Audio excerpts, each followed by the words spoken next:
থেকে 55.55% আছে, ঠিক আছে।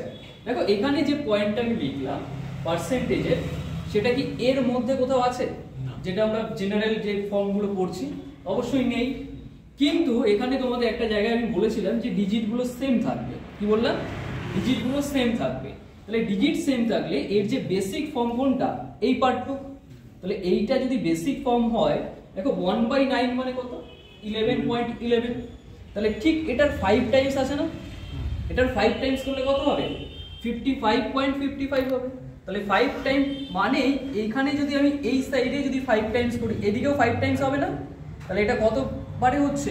5/9। তাহলে এটার যে ডিরাইভ করা ফর্মটা এটা হচ্ছে 5/9। তাহলে এইটাও কিন্তু তোমার এক্সামে আসা জিনিস, মানে জাস্ট এই যে এইটার টপিক থেকে আসবে তা নয়।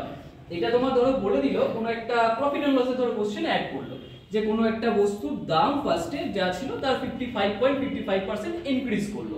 তাহলে ইনক্রিজ করা মানে কি? তার যে ফ্র্যাকশন গুলো যতক্ষণ না জানবে তার কিছু করতে পারবে না তুমি।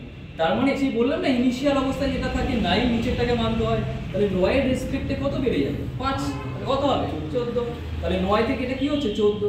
আর এটা তো অ্যাকচুয়াল ভ্যালু নয়, বললাম না সেই রেশিওতে লিখতে হয়। তাহলে সেটার অ্যাকর্ডিং আমি এই রেশিওতে লিখে দেব। তাহলে হয়ে যায়। জাস্ট এই পার্টটুকে তোমার মেন কাজ হচ্ছে এই চারটাকে আগে বেসিক ফর্মটাকে ঠিকঠাক করা, তারপর এই ডিরাইভ করা ফর্মগুলোকে আমাদের করতে হবে। যেমন আরো কিছু আমি করাবো, এটা জাস্ট একটা এক্সাম্পল দিলাম। এখান থেকে তোমরা বের করবে হচ্ছে 63.63% একটা, আর একটা করবে 44 সবকটা কিন্তু এক্সামে আসা জিনিস। ওকে, তো যে কটা এক্সট্রা আমি লিখছি সেগুলো কিন্তু নোট করবে, কারণ এইগুলো শুধুমাত্র যে পার্সেন্টেজের টপিকে তা নয়, এগুলো আদার্স টপিকের জন্য খুব ইম্পর্টেন্ট। এগুলো না জানলে মানে এই পয়েন্টটা যদি ঠিকঠাক করে না জানো তুমি কোশ্চেন নাড়াতে পারবে না।